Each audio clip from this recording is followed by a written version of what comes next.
Hello everyone, welcome to another episode of Redefined, where we get amazing insights that help us redefine different aspects of our lives. And today we have an amazing guest. He's a techpreneur and investor. He has an outstanding experience in the field of IT, innovation and business solutions. I can't wait to introduce him to you, and I hope you enjoy the show.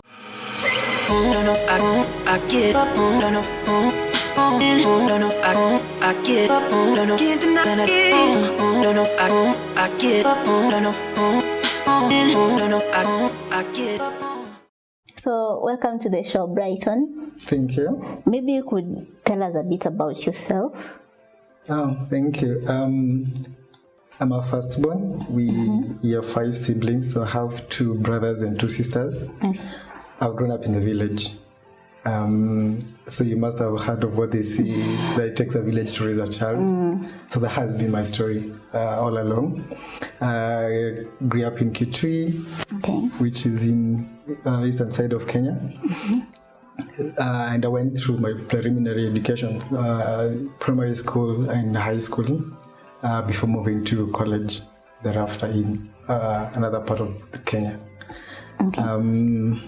So I was a firstborn boy.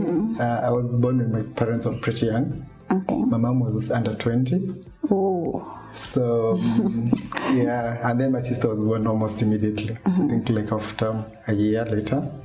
So now there was all that competition of attention and everything. And I think now my journey of stepping up started off at that point.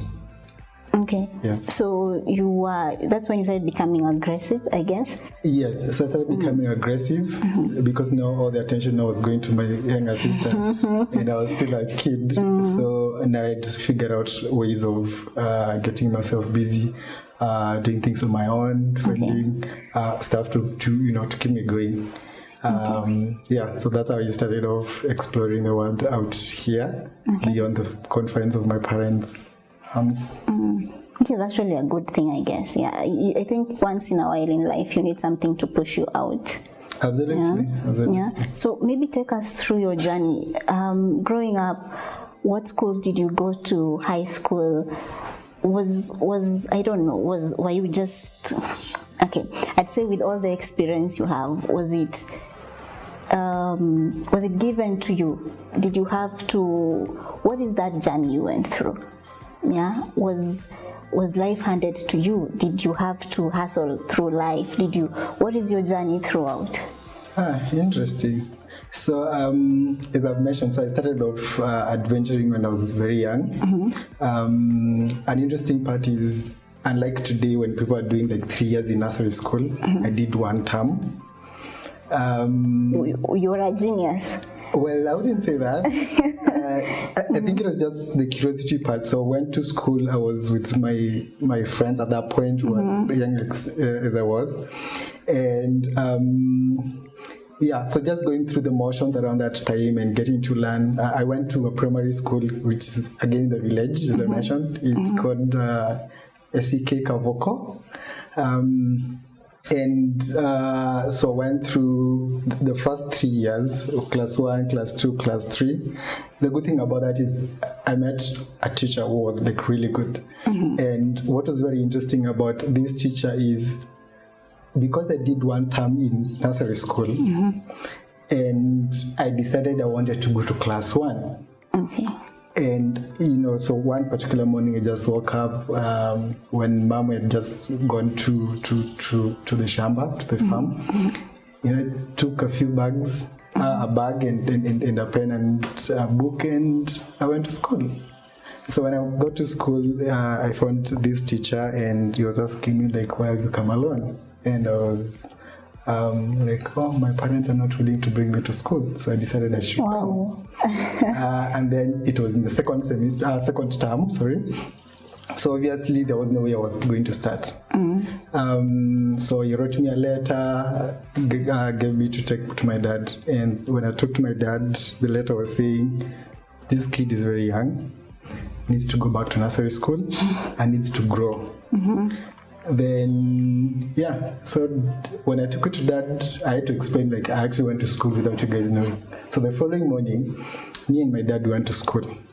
Now when we went, of course, Dad were having conversation with the teacher that time, who was the class 1 teacher, and then Dad was saying that because of my younger sister, Mom needs to have me off her hands so that she can concentrate on that and be able to do other things. So if it's okay with the teacher, I could join class 1, hang around with the rest of the other kids, and then if I do not seem to get much, I could repeat the class and all that. But at least I'll be out there, kept busy. And the teacher was like, sounds like a plan. Wow. So and that's how I started. So what was interesting was now that time I was at class also just learning the very basics, and I seemed to be getting. So at the end of that term, we did those exams, and I was number 10 out of, I think we were like 40. So the teacher sent me. Wait, you said this was second? This was second term of class 1 after doing 1 term in nursery school. Okay, wow. So so this teacher sends me for my parents. So I come with my parents. It's a closing day, and then he says he wants me to be cooked. We were kids, so chapati was a thing. So it's like, cook this child chapati, and you should bring me some. So obviously, so that was done. I brought some chapati. And then he brought me fruits, because he had a big fruit farm. So he brought me fruits, and that's how we became friends. So for the 3 years, from class 1, 2, and 3, before he retired, I used to be eating food from staff room, the one that was reserved for teachers, and we became friends. And that was my journey in the earlier years of my primary school. So of course, after I retired, I had gotten used to learning and the school environment. So I went through up to like class 7. So we had this friend of mine who was always number 1. That was another interesting part. So he was always number 1, and it was reserved. So I remember this particular part. Dad was very concerned, because every time like, you should be number 1. I'm like, no, number 1 is reserved for people. So us guys will just fight for the rest of the others. Until class 7, when another teacher had come, who was a friend of my dad. So she was transferred to a school, and she was just helping me out studying and all that. So this class 7, second term, I was number 1 for the very first time, and that was it. Wow. So the whole, what I'm getting is that your parents were supportive, even though there are certain circumstances that were leading them to do that, because you had a younger sister who needed to be taken care of. But then one of the things is that parents should be supportive in allowing their children, when they see the potential of their children, they should be supportive and allow them to explore their potential. Absolutely. Yeah, and also the role of the teachers play. Yeah, like mentors and all that. So I think that is what really helped you all through. Yeah, especially when you say in class 7, you were not even aware you could do that because of somebody else who was already there. But then you are pushed by somebody else to be better, because through coaching, through all these. Okay, interesting. You could just go on. So I agree. I think so. One part of it from my parents. So my dad is a disciplinarian. So according to him, people should perform and should be excellent. And I was the firstborn boy, so it was expected of me to be ahead, to give a good example, and he used to push me on that front. The other part of it, of course, as you mentioned, is I had teachers who actually saw the potential in me and supported me to that journey, all the way from the very initial part of class 1 all through till my primary school. So did KCP, that's the class 8 exams. I was called for provincial secondary school or high school. And what was interesting was I didn't go to that school. And the reason was, so my dad is a businessman on the other side. And this particular evening, when we had just had conversation about the high school I'm supposed to go and just preparing for it. So I come home in the evening and I find a cousin of mine. He's called Willie. So Willie are having a chat with Dad in the table, and there are so many papers that are laid out there. And when I came here, I found school fees for the school I was supposed to go to, and then on the other side there were school fees for the school that Willie, my cousin, was going to, which was just a nearby district day school. So you just go in the morning and come back in the evening. The other one I wanted was, it's a boarding school, it's more expensive. And I remember my dad saying, look, can you imagine that the school fees for this school is half the school fees for this other school?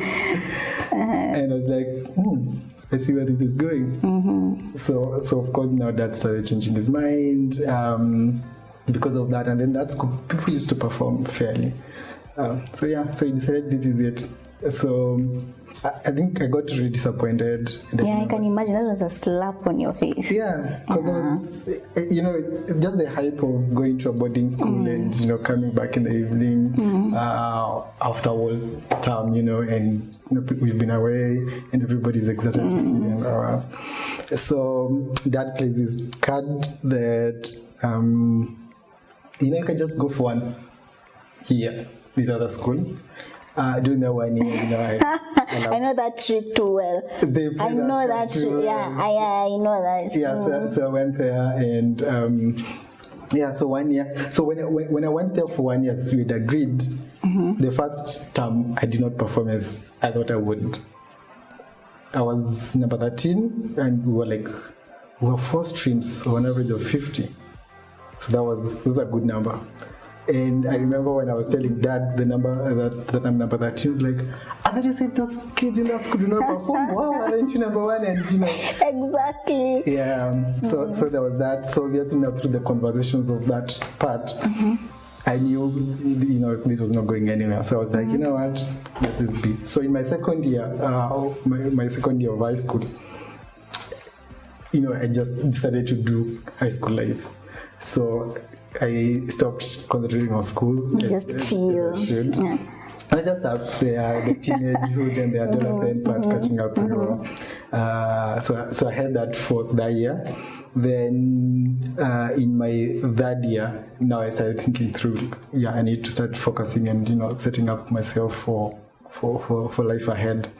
And so I started being serious. I remember even dropping my best friend at that point because masomo sasa. Ya dunia umeacha. Ya dunia nimeacha. So I did that, and then I became serious. So my character changed because that was a significant factor. In my second year was bad. I remember even my class teacher at that point calling me one of the days and asking me, when you were coming here, you're a very disciplined kid. Today you're indisciplined, you don't care about studies and all that stuff. And I was like, you know what?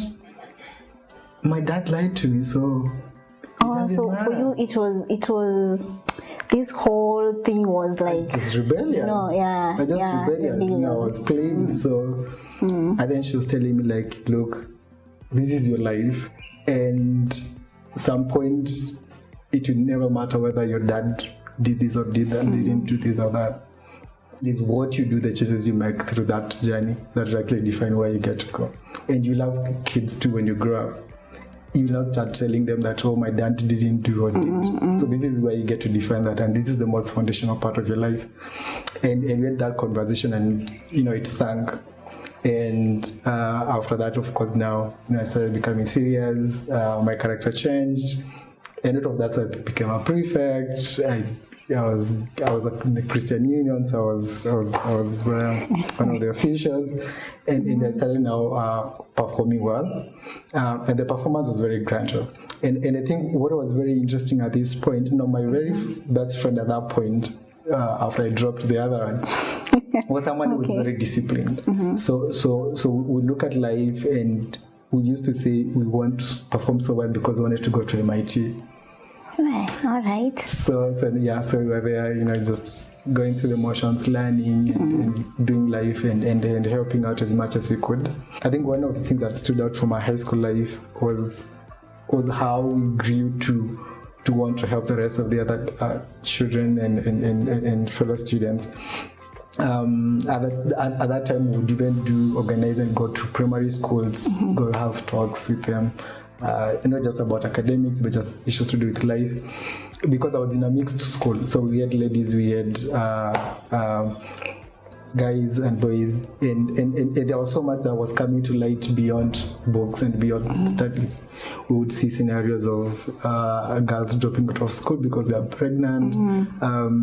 We had instances of people being sent out of school because of discipline. We had people having issues from home because their parents are broken up and divorced, and so they don't know where to go. So there was a whole lot of mess around it, and each area work and does you should just step up and see how much we can actually offer to help as much as we could. So the most of the conversations around that point with amongst our fellow students, and also now the high schools and other primary schools we would go to, was around how do we get to model ourselves for the future and go through these motions of life without letting them drain us or letting them define where we're going to go. So through all this mess, that is what kept you focused. Absolutely. People are dropping out, guys are getting pregnant, and all these things are happening, and you've been there, Form 1, Form 2, you've been in that group I've before. been in that space. Yeah. So for you, it was like,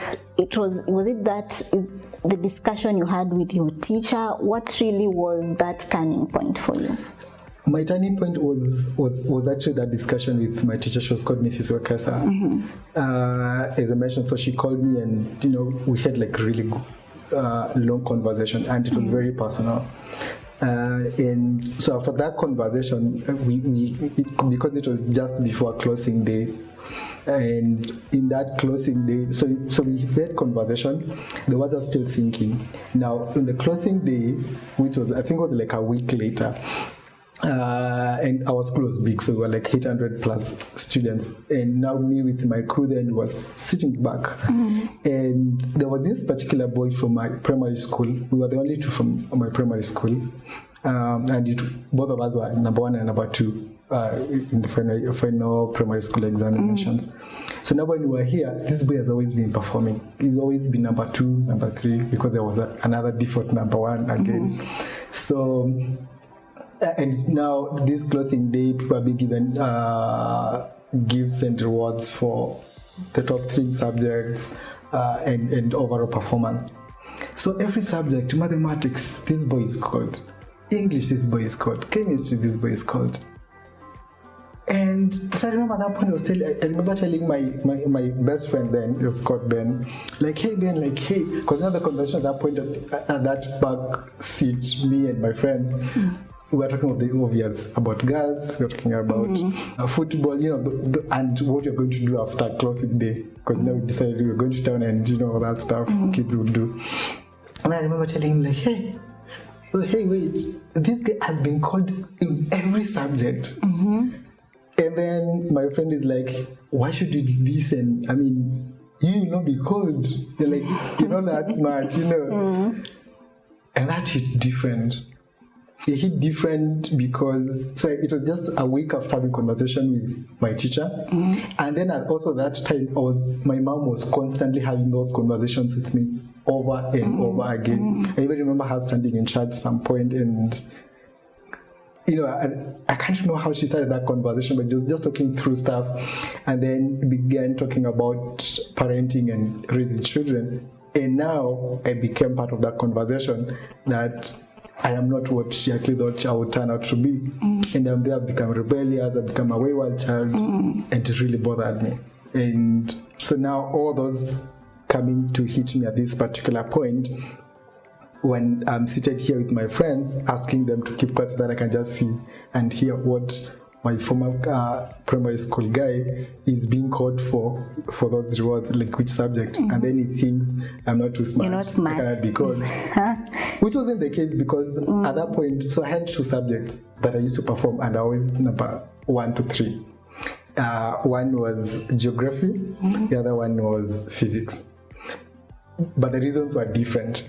For me, it was activism. It was activism because the teacher was doing geography. She was petite-bodied, and there was a hype and vibes of her being bullied by some of our department mates, and for me it was just the thing I could do, to just show support. So I would just perform that for the purpose of that, and that was the same case for my physics. My physics teacher was also a lady, and there was also that feel like she didn't know stuff as much in physics, which I thought she did.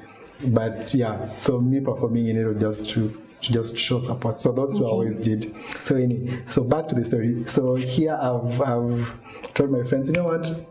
I'm actually a very bright kid, and I can actually perform. Yeah, for someone who did nursery for a term. You know, so but now there was more now because of all things that have been happening in my head and the conversations that people are having, and even the prayers that my parents are doing.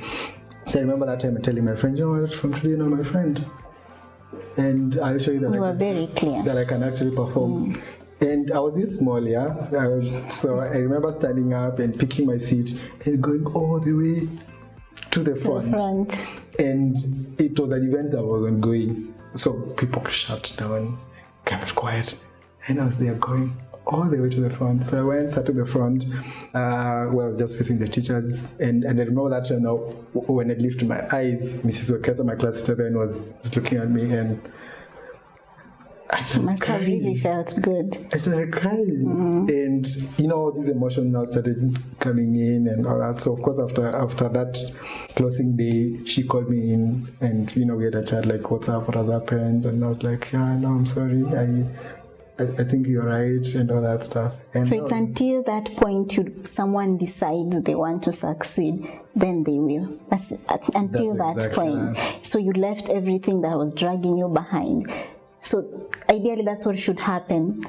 So if someone wants to succeed, they have to leave behind everything that is dragging them behind. Because we always know. Yeah, we just, you know, we fight it. Sometimes we would excuse it. Yeah. But there's always that turning point. Yeah. And I think also it keeps building up. So as you're having conversation with yourself, as people are talking to you, and that thing you know that always calls you out, you know.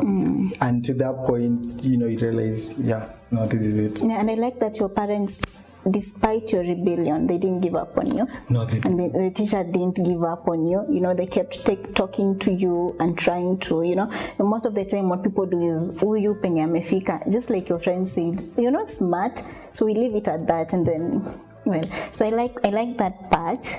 Yeah. So anyway, so you finish high school. Yeah, so I finished high school.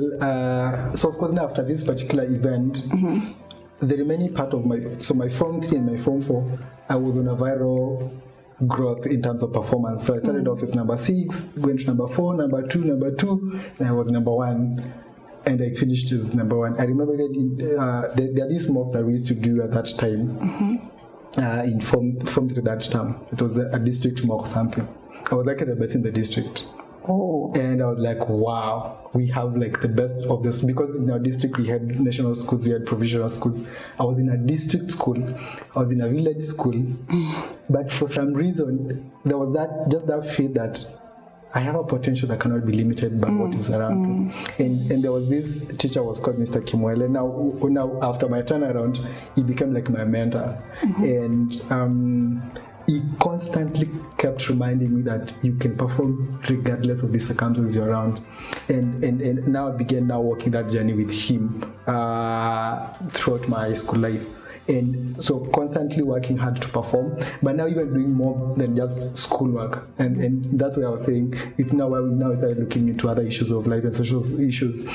Speaking to our peer students, the rest of the people in primary schools and elsewhere, and just trying to go through that, because now it felt like this is what it should be. Like life is even beyond, you know, just these books and stuff. So we are excelling, but the other side, we're also trying to build a life that is actually worth living beyond just, you know, books. So that was it. So I finished high school. I didn't excel as I thought I would, but I was I still performed. I had an A, but it wasn't exactly what I wanted because I failed in some of the subjects, which was very, But then at that point, when I was making decisions of going to university, I think one of the biggest challenges that I had was, you know, the clarity of actually what you want to do with your life thereafter, which career path you want to take, and if it's actually worth, if you're actually able to And then now, you know the Kenyan education system.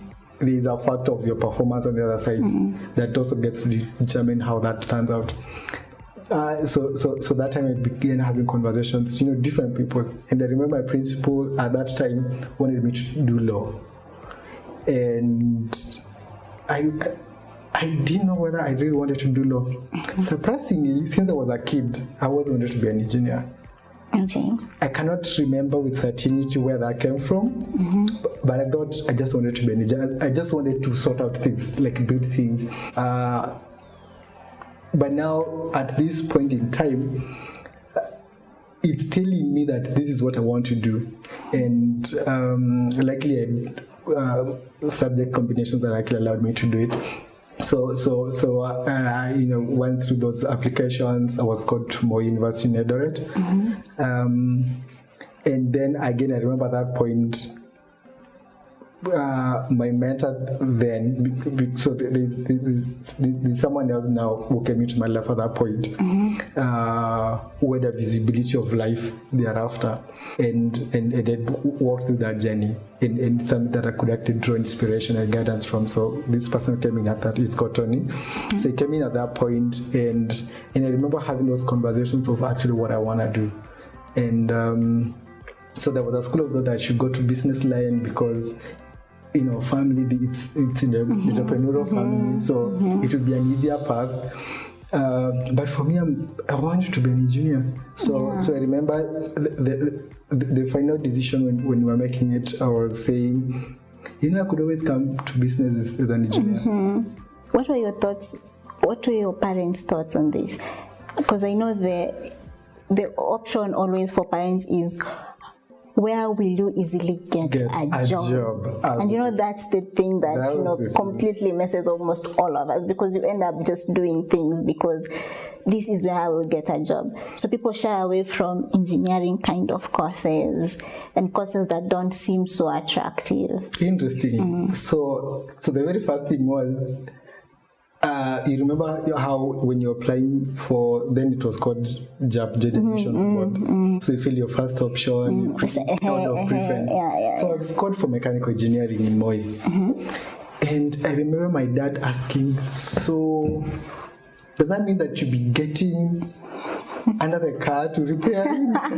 And so there was that. So for my parents, there's a part of them that really was allowing me to actually pursue what I would be interested in doing. But now for them, what they really needed for me to do was to make sure that I have good advice from people who have actually been in that path, so that I can be able to make an informed decision. And that's now the point when Tony came through, because he had gone through campus, he'd done masters, he was in the business world, and did a bigger visibility on that. And so when we were going through those conversations, so Tony called me to Nairobi, which was actually my first time to come in Nairobi. Wow. After high school. Don't tell anyone. Today we have internet, this democratization of information.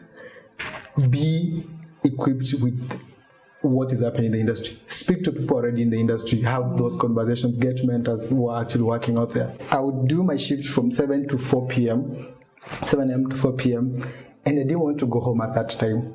So I would move into another department, go sit in and learn.